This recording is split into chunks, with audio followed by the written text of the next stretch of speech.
ګران لیدونکو یو ځل بیا په خیر راغلاست. ډاکټر صاحب د دغه جوهري قند یا شکرین د استعمال او د میکانیزم او په حساب د ډیرو موضوعاتو په اړه تاسو یادونه وکړله. بله څنګه موږ پوهیږو کله چې په بعضو موادو کې لکه په کلچو کې یا په همدارنګه په جلیبي کې مټایو کې که بعضې دکانداران یعنی اکثره زه نه وایم ځکه چې کیدای شي بله زیاتره دکانداران بعضې د دې مثلا هغه اصلي شیان تیاروي، که بعضې دکانداران د دغه شکرین څخه استفاده کوي موږ څنګه پوه شو چې آیا دغه کې شکرین شته او که نشته؟ نو که بله تاسو یادونه وکړئ. بله مننه. لکه څنګه چې مخکې مې تاسو ته یادونه وکړل، په حقیقت کې خپله دا سکرین د دوه عضوي مواد څخه جوړ شوي دي، یو بنزویک ده او بلې سلفونامید ده. خو دغه بنزویک چې ده دا خپله یو نفتي مواد ده او سلفونامید هم یو عضوي مواد ده چې دوی سره ترکیب شوي دي. خو کله چې دا موږ تاسو بدن ته داخليږي خپله دغه سلفونامید چې ده دا خو په مختلف افرادو کې فرق کوي. مثلا ځینې افرادو کې دغه حساسیتونه نه ښیي، ولی ځینې افرادو کې دغه سلفونامید د حساسیت باعث ګرځي، لکه د جلدي تاپی یا راشهګانې څه ورته وایي، یا د پوستکي راشه، او همداراز د تنفس په مشکلات کې، او ناستې خو داسې یو شی ده چې هر څوک کله چې خصوصا د اختر چې اوسي د خلک چې زیات کلچې اخلي خوري، خو کله چې هغه خانګي د کور کوڅې چې موږ تاسو خورو په دې کې دونه دغه نسته که نه، دغه خوند هم ښه ده. ولې کله چې موږ تاسو بازاري د کلچې چې خورو وروسته د دې څخه داسې یو د زړه بدوالې، کانګې او همداراز ناستې پیدا کېږي. او علت یې څه شی ده؟ همدغه د جوهري قند یا شکرین تاثیر ده چې همدغه د سلفونامید د دې په ترکیب کې شته ده. بیا هم مننه ډاکټر صاحب. د خولې په ذایقه کې څه خاص تاثیر لري چې سړی کله وخوري هغه دفعتاً هغلته امکان لري چې سړی پوه شي کله چې دا خوري دا جوهري قند ذایقې کې تاثیرات لري؟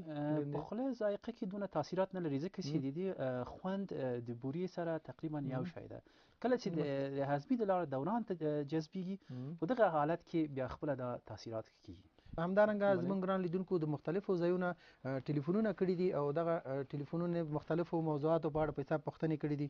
همدارنګه زموږ یو ګران خورې د مریم د ننګرهار څخه ټلیفون کړی او دوی ویل چې آیا دغه مواد د نورو قندي موادو په شان انرژي ولري که نه لري؟ نو که تاسو زموږ دغه ګرانې لیدونکي کوم چې د ننګرهار څخه ټلیفون کړی او دوی دغه پوښتنه درلودله، که تاسو دې ته یادونه وکړئ چې دغه د نورو قندي موادو په شکل دا انرژي لري او که نه لري؟ مننه ډاکټر صاحب. لکه څنګه چې ما مخکې یادونې وکړلې، د دغه مواد په ترکیب کې په حقیقت کې قند نه ده، دا یو کیمیایي مواد ده. نو په حقیقت کې دا داسې مواد ده چې دا انرژي نه لري، او علت یې همدغه ده چې دا انساجو ته یا حجراتو ته نه داخليږي. په حقیقت کې دا مواد فاقد د انرژي ده، یعنی انرژي نه لري. انرژي نه لري او دا یا هسې یو کیمیاوي مواد دي کوم چې د خوږوالي لپاره استفاده کوي. بیا هم مننه په دې هیله چې د مریم خور هغه پوښتنه کوم چې دوی د ننګرهار څخه اړیکه نیولې وه کړې به دا ځواب شوي. ډاکټر صاحب همدارنګه ما سره څه نورې پوښتنې هم شته دي. همدارنګه زموږ یو بل ورور زړور خان بشرمل د کابل ښار د خیرخانې مینې څخه ټلیفون کړی و او دوی په خپل ټلیفوني اړیکه کې دا یادونه کړې وه چې د شکرین یا جوهري قند اصل استعمال په چیش کې دی. که تاسو د زموږ ګران ورور ته یادونه وکړئ چې د شکرین یا جوهري قند اصل استعمال په اړه یادونه وکړئ. بالکل. خو دا کله چې دا مواد په حقیقت کې منځته راغللې، خو دا په اول ځل په امریکا کې منځته راغللې، هغوی د خوراکي توکو کې دغه نه هم استفاده کوله. خو اوس د دغه مواد په خوراکي توکو کې استفاده منع سو. خو اکثرا د غاښو د کریم دندان لپاره او همداراز ژاورې چې موږ تاسو ژوي د ژاورې په دغه باندې فابریکو کې دا استفاده کیږي، او همداراز هغه نوشابه یا هغه درینک سافت درینک چې ده هغه چې نوشابهګانې چې هغوی ډایټ ده یعنی پرهیز ده، په هغوی کې هم د دغه مواد څخه استفاده کیږي. همداراز د ځینې دواګانو چې دغه دواګانو زه نوم تاسو ته نه اخلم، د دغه دواګانو په جوړېدونو کې هم دغه مواد څخه استفاده کیږي. بعضې دوايانې دي چې د هغې په ترکیب کې هم د دې استعمال شته دی. بیا هم مننه ډاکټر صاحب. همدارنګه ډاکټر یو بل ګران لیدونکي بلال خان د پنجشیر ولایت څخه اړیکه نیولې وه. دوی ویل چې څرنګه چې د پنجشیر ولایت او همدارنګه شمالي ولایتونه چې دي ډېر زیات یخ دي، نو که دوی وایي که تاسو کوم ګران میلمه یا ډاکټر میلمه شي نو تاسو د هغوی څخه دا وپوښتئ چې دغه کله چې هوا یخه وي په ژمي موسم کې د کومو غذایي موادو څخه باید استفاده وکړو تر څو چې زموږ بدن ګرم وي او موږ ته زیاته انرژي راکړي او د دغه مشکل څخه په حساب په امان کې پاتې شو. مننه. د دغه ورور په جواب داسې وایم چې ټول غذاګانې یا ټول هغه خوراکي مواد موږ لپاره ښه دي، خو په ژمي کې باید موږ ځینې خپل غذایي عاداتو ته باید تغییر ورکړو. یو په دې علت چې یو خو موږ تاسو په ژمي کې ډېر کم تحرک هستو او په کم تحرکي کې تاسو یوازینی ارګان چې زیات صدمه ویني هغه موږ تاسو زړه ده او همداراز د اعصاب هم خرابوالی، دیپریشن، دا شیان هم په ژمي کې زیات ده. نو تاسو باید داسې غذاګانې باید استفاده وکړئ چې دا تاسو هم ګرم وساتي او هم د دغه شیانو څخه مخنیوي وکړي. خو په ځینې شمالي ولایتونو کې دوی عادت لري چې د مغزیاتو څخه استفاده وکړي.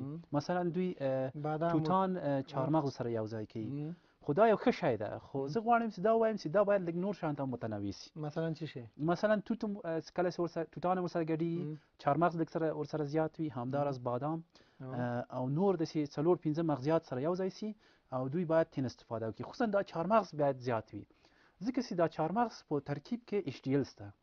ایچ ډي ال داسې یو چې ورته کولسترول ښه کولسترول ورته وایي. په حقیقت کې دا ایچ ډي ال څه شي کېږي؟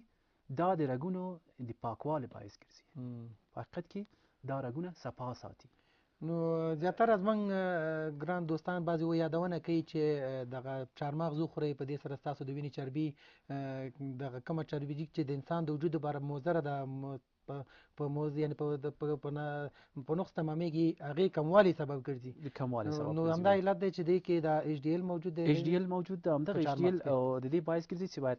او دویم مواد چې ډېر ښه مواد ده هغه میوه‌جات. کوم میوه‌جات ډاکټر صاحب یادونه کوئ؟ خصوصا دا د خپله دا کینو څه ده او نارنج.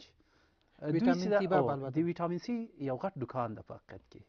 او موږ وجود کله چې موږ بهر ته برابریږو، موږ د تنفسي د لارې نه د مخاطي تنفسي د لارې نه یو زیات مقدار هم اوبو ضایع کېږي او هم یو مقدار زیات موږ تخریبات به زیات وي په ژمو کې.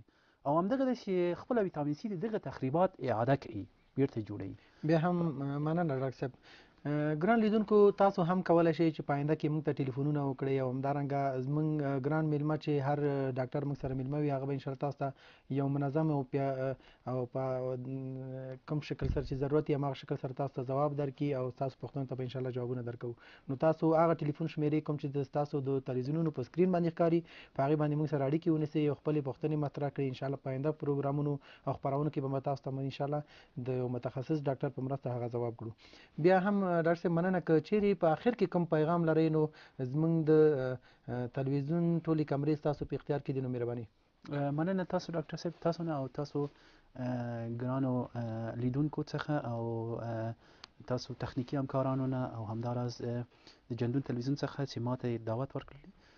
زه غواړم په آخر کې خپل هموطنانو ته یا خپل خلک ته داسې ووایم چې تاسو کوشش وکړئ باید هغه مواد استفاده وکړئ چې هغه په ترکیب کې باید د قند جوهر نه وي.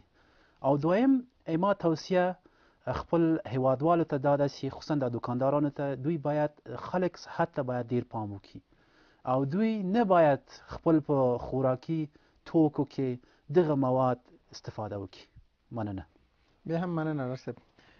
ګران لیدونکو، دا و زموږ د دې اونۍ د روغ رنځور خپرونه چې تاسو ته مې وړاندې کړه. تر بیا مو په بخښونکي خدای سپارم. الله مو مرشه خوشحاله شپې ولرئ.